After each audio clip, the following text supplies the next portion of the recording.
আসসালামু আলাইকুম। আশা করি আপনারা সবাই ভালো আছেন। আমি ৪টে স্টক নিয়ে কথা বলবো আজকে। ক্যাফটিক গ্রামীণ গ্রোথ ফান্ড, রূপালী ব্যাংক, মালিক স্পিনিং আর সাহেম টেক্সটাইল। তো প্রথমে যদি আসি, ক্যাফটিক গ্রামীণ গ্রোথ ফান্ড একটা মিউচুয়াল ফান্ডের শেয়ার। জুন ক্লোজিং ইপিএস সর্বশেষ ইপিএস ছিল -12 পয়সা, আর নেট অপারেটিং ক্যাশ ফ্লো হচ্ছে 1 টাকা 93 পয়সা মাইনাস। 1 মিনিট যে চার্ট ছিল সেই অনুযায়ী কিন্তু সেল ছিল। 1,11,00,000 টাকার শেয়ার সর্বশেষ ওয়ার্কিং ডেতে সেল হয়েছে। আর ট্রেডিং শেয়ার একেবারেই ট্রেডিং শেয়ার, কিন্তু এই স্টকটাতে পজিটিভ দিক আমি মনে করি প্রায় 8 টাকা 60-70 পয়সা থেকে যে পড়ছে, আসলে এরপরে সে স্টকটা আর উঠে নাই। তবে আগামীকালকের জন্য এই স্টকটাতে আমি বলবো, যেহেতু অনেক বিগ ভলিউম করার পরে শেয়ারটা কিন্তু নিচে চলে আসে। আপনারা দেখতে পাচ্ছেন যে অনেকগুলা সবুজ ক্যান্ডেল হওয়ার পরে, একটা সবুজ ক্যান্ডেল হওয়ার পরে আবার 2-3 দিন কারেকশান হচ্ছে। এদিক বিবেচনা করবেন একটু অবশ্যই, যেহেতু সর্বশেষ ওয়ার্কিং ডেজ বৃহস্পতিবার একটা সবুজ ক্যান্ডেল হয়েছে। তো সুতরাং আপনারা এই ক্ষেত্রে একটু অপেক্ষা করবেন এই স্টকটা নিয়ে, দেখেন আগের জায়গায় সে আসে কিনা। তবে সে একটা আপ ট্রেন্ড মুডে আছে, কারণ তার সর্বশেষ যে সাপোর্ট, নিচের সাপোর্ট, প্রত্যেকবার সে ওই সাপোর্টে আর ফেরত আসে নাই। ওই সাপোর্টে সে ফেরত আসে না, এটাই পজিটিভ দিক। ক্যাফটিক গ্রামীণ গ্রোথ ফান্ড একেবারেই ট্রেডিং শেয়ার, কোনোভাবেই ফান্ডামেন্টালের আশেপাশে দিয়েও নাই। রূপালী ব্যাংক, এই স্টকটা নিয়ে আমি এর আগেও ভিডিও দিয়েছিলাম ব্যাংক সেক্টরের, এবং এটা ডিসেম্বর ক্লোজিং শেয়ার। Q3-তে তার ইপিএস হচ্ছে 13 পয়সা, নেট অপারেটিং ক্যাশ ফ্লো হচ্ছে -43 টাকা। একেবারে গভর্নমেন্ট ব্যাংক, সর্বশেষ 25 লাখ টাকা শেয়ার লেনদেন হয়েছে।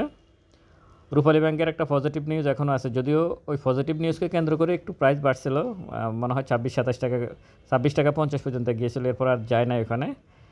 আশা করি খুব দ্রুত স্টকটা তার প্রাইস আপে যাবে, কারণ হচ্ছে রূপালী ব্যাংক তার জন্মের পর থেকে, জন্মের ইতিহাসে সবচেয়ে বেশি প্রফিট করছে, সম্ভবত 615 কোটি টাকার সে প্রফিট করছে এই গত ডিসেম্বরে, এবং ভালো একটা নিউজ ছিল তার।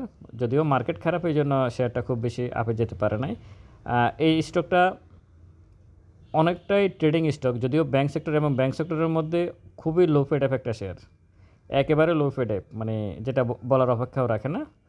এই স্টকটাতে কিন্তু অনেক স্মার্ট মানি আছে, বোঝা যাচ্ছে। তো এই স্টকটা আপনারা দেখতে পারেন। এরপর আমি যে স্টকটা নিয়ে কথা বলবো সেটা হচ্ছে মালিক স্পিনিং, জুন ক্লোজিং শেয়ার। সর্বশেষ ওয়ার্কিং ডেজে তার 3,28,00,000 টাকা শেয়ার লেনদেন হয়েছে। Q2-তে তার ইপিএস হচ্ছে 2 টাকা 62 পয়সা, আর নেট অপারেটিং ক্যাশ ফ্লো হচ্ছে 60 টাকা 85 পয়সা। 1 মিনিট যে চার্ট সেই অনুযায়ী কিন্তু সেল ছিল, যেহেতু সে একটু আফে ছিল, সুতরাং একটা সেল ভলিউম সে ক্রিয়েট করছে 1 মিনিট চার্টে। মালিক স্পিনিংয়ের বিষয়টা হচ্ছে তার ইনকামটা ভালো ছিল, মানে 2 টাকা 62 পয়সা, এটা খুবই পজিটিভ দিক ছিল, এবং নেট অপারেটিং ক্যাশ ফ্লো তার 60 টাকা 85 পয়সা। কিন্তু শেয়ার নিচে আসে না, কিন্তু আগের প্রিভিয়াস যে নিচে আসার কথা সেটা আসে না। এখান থেকে সে আশা করি নিচে আর আসবে না। 24 টাকায় শেয়ার আসার সম্ভাবনা খুবই কম। এখন যেখানে আছে, যেহেতু এখানে অনেক দিন থেকে অন্তত 12-13টা ওয়ার্কিং ডেজ সে একই জায়গায় বসে আছে, এইখান থেকে তার একটা আপ মুভমেন্ট হবে বলে আমি আশা করি। খুব দ্রুত একটা আপ মুভমেন্ট হবে মালিক স্পিনিংয়ের। মার্কেট এখন তো অন্য ক্রাইটেরিয়া চলতেছে, সেটার একটা ব্যাখ্যা দিয়েছি আমি শেষের দিকে, মানে মার্কেট আসলে কীভাবে চলতেছে। তো মালিক স্পিনিংটাও আপনারা দেখতে পারেন। সর্বশেষ যে স্টকটা নিয়ে আমি কথা বলবো সেটা হচ্ছে সাহেম টেক্সটাইল। সর্বশেষ ওয়ার্কিং ডেজে তার লেনদেন হয়েছে 1,04,00,000 টাকা। 1 মিনিট চার্ট অনুযায়ী কিন্তু এর বায়ো ছিল, সেলও ছিল। Q2-তে তার ইপিএস হচ্ছে 1 টাকা 13 পয়সা, আর নেট অপারেটিং ক্যাশ ফ্লো হচ্ছে 6 টাকা 96 পয়সা। মানে আমি যতগুলো স্টক নিয়ে সবচেয়ে বেশি কথা বলছি, তার মধ্যে এই স্টকটা, টেক্সটাইল খাতের এই স্টকটা খুবই, তার নেট অপারেটিং ক্যাশ ফ্লোটা খুবই পজিটিভ, যেটা বলার অপেক্ষা রাখে না, এবং শেয়ারটা যে কোনো মুহূর্তে আপট্রেন্ডে চলে যেতে পারে, এটা আমি পার্সোনালি মনে করি। বি ক্যাটাগরির যে শেয়ারগুলোর প্রাইস আপ মুভমেন্ট হয়েছে তারা তো হয়ে গেছে, কিন্তু যেগুলোর প্রাইস আপ হয় নাই বি ক্যাটাগরির, তার মধ্যে রূপালী ব্যাংক আছে আর সাহেম টেক্সটাইল আছে। মালিক স্পিনিংও কিন্তু একটু বাড়ছে, আর ক্যাফটিক গ্রামীণ গ্রোথ ফান্ড তার আগের জায়গায় আছে, এখনও খুব বেশি বাড়ে না। কিন্তু বি ক্যাটাগরির মধ্যে এই সবগুলাই মালিক স্পিনিং এই ক্যাটাগরির। আর ক্যাফটি গ্রামীণ গোট ফান্ড সম্ভবত জেড ক্যাটাগরির হবে, আমি শিওর নাই মুহূর্তে, মাথায় নেই, যাই হোক। আর সায়াম টেক্সটাইল এবং রূপালী ব্যাংক হচ্ছে বি ক্যাটাগরির। তো এখানে সায়াম টেক্সটাইলের যে ভলিউমটা দেখা যাচ্ছে এবং খুবই খুবই পজিটিভ ভলিউম, একটা মাত্র একটা লাল যে নিচে অনেক বড় উইক দেখা যাচ্ছে সর্বশেষ ওয়ার্কিং ডেজে বুধবারে যে উইকটা করছে, এরপর কিন্তু মোটামুটি কনফার্মেশন ছিল যে সে বৃহস্পতিবারে পজিটিভ থাকবে, পজিটিভই ছিল। আশা করি এই স্টকটা, এখন তো টেক্সটাইল খাতের একটা ভালো সময় যাচ্ছে, ওই শেয়ারগুলোর প্রাইস আপ মুভমেন্ট হচ্ছে। টেক্সটাইল খাতের জেড ক্যাটাগরিতেও কিছু স্টক আছে খুবই ভালো অবস্থায় আছে, কিন্তু যেহেতু আমি জেড ক্যাটাগরি নিয়ে ভিডিও করতে চাচ্ছি না, এখানে টাইমিংয়েরও একটা ব্যাপার আছে। আসলে একটা শেয়ার কেনার পর অন্তত 4টা ওয়ার্কিং ডেজ অপেক্ষা করতে হয়, তারপরে আবার শেয়ার সেল দিলে একদিন অপেক্ষা করতে হয়, অনেকগুলো ক্রাইটেরিয়া আছে, যার কারণে আমি জেড ক্যাটাগরি নিয়ে কথা বলতে চাচ্ছি না। ট্রেডিং স্টকের মধ্যে বি ক্যাটাগরি আমি মনে করি কেনা যায় এগুলা। এর মধ্যে সায়াম টেক্সটাইল আছে, এই 4টা শেয়ার নিয়ে আমি কথা বলতে চাচ্ছি। আর মালিক স্পিনিং, রূপালী ব্যাংক এবং ক্যাফটি গ্রামীণ গ্রোথ ফান্ড, এই 4টে স্টকের মধ্যে আমি যদি বলি প্রথমে যদি আমি আসি, আমি রূপালী ব্যাংকে নেব 1 নম্বরে। দ্বিতীয় যে বিষয়টা সেটা হচ্ছে আমি সায়াম টেক্সটাইলকে নেব 2 নম্বরে। তৃতীয় হচ্ছে আমি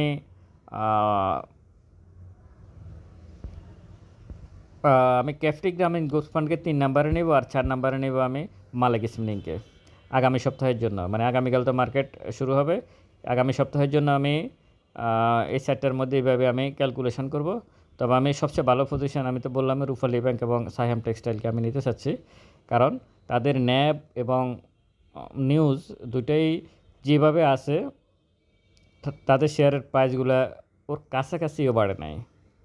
আর মার্কেট এই মুহূর্তে যে আচরণ করতেছে, অন্তত গত 15টা ওয়ার্কিং ডেজ আপনারা এই যে মালিক স্পিনিং দেখতেছেন, মানে একই রকম, কিন্তু এই যে সায়াম টেক্সটাইল দেখতেছেন, রূপালী ব্যাংকও দেখতেছেন, ক্যাফটি গ্রামীণ গ্রোথ ফান্ড খুব বেশি না, 3-4% বাড়তেছে, আবার 3-4% কমতেছে। এটা করার অন্যতম একটা কারণ হচ্ছে যারা আসলে মানে ব্রোকারেজ হাউসগুলো চালায়, মূলত শেয়ারের প্রাইস আপ ডাউন তারাই করে, এটা হচ্ছে ফাইনালি কথা, একেবারে ফাইনাল কথা। তো তারা যেহেতু এখন লেনদেন খুব কম, তারা একটা শেয়ারের প্রাইসগুলো, মানে ব্রোকারেজ হাউসে শুধু প্রাইস বাড়ায় তা না, ব্রোকারেজ হাউসের সাথে ব্যক্তি শ্রেণীর বড় বিনিয়োগকারীরা আছে, তারপরে যে আপনার মার্চেন্ট ব্যাংক আছে, মিউচুয়াল ফান্ড আছে, আইসিবি আছে, এই সবাই মিলে কিন্তু একই কোরামের, মানে সব আমরা হয়তো আলাদা আলাদাভাবে জানি এগুলোর নাম এরকম, কিন্তু আসলে যখন তারা একই টেবিলে বসে তখন সবাই এক ভাই হয়ে যায়, যেটা আসলে বলার অপেক্ষা রাখে না।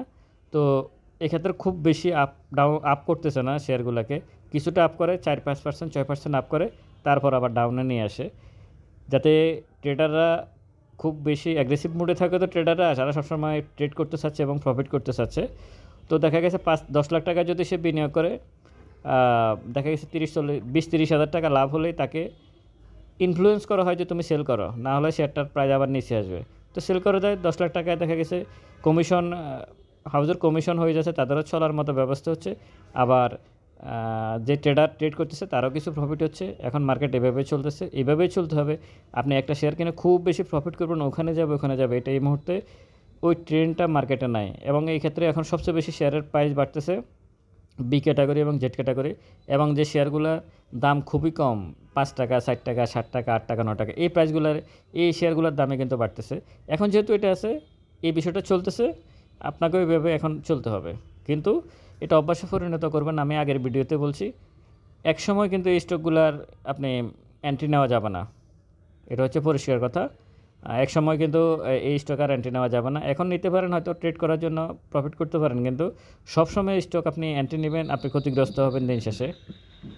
আপনাকে অবশ্যই ক্ষতিগ্রস্ত হতে হবে, অবশ্যই, কোনো সন্দেহ নাই, একেবারে কোনো সন্দেহ নাই। ইন্ডেক্স এখন অনেক নিচে আছে, এই জন্য হয়তো সব কিছু সুন্দর দেখা যাচ্ছে, মার্কেট এত সুন্দর না, এটা মাথায় আপনাদেরকে রাখতেই হবে, অবশ্যই রাখতে হবে। যারা অনেক বছর ধরে আছেন মার্কেটে, তারা আমার কথাগুলো খুব ভালোভাবে বুঝতে পারতেছেন। বাই সেল আপনারা আপনাদের নিজ দায়িত্ব করবেন। আমার কথা অনুযায়ী আপনারা কোনো স্টক বাই অথবা সেল করবেন না। আপনারা অনেকে বলার চেষ্টা করছেন যে আপনার কথা তো এটা কিনছে ওটা কিনছে, আমাকে তো জিজ্ঞেস করেন নাই, হ্যাঁ, আমি ভিডিও দিয়েছি, বারবারই বলতেছি যে বাই সেল আপনারা আপনাদের নিজ দায়িত্বে করবেন। এটার জন্য আমি অথবা আমার চ্যানেল কোনোভাবে দায়ী নয়। স্টক সাজেশন এবং পোর্টফোলিও ম্যানেজ করার জন্য ডেসক্রিপশন বক্সে নাম্বার দেওয়া আছে। প্রয়োজনে যোগাযোগ করতে পারেন। ভালো থাকবেন সবাই। ভিডিওটা ভালো লাগলে শেয়ার করবেন। আসসালামু আলাইকুম।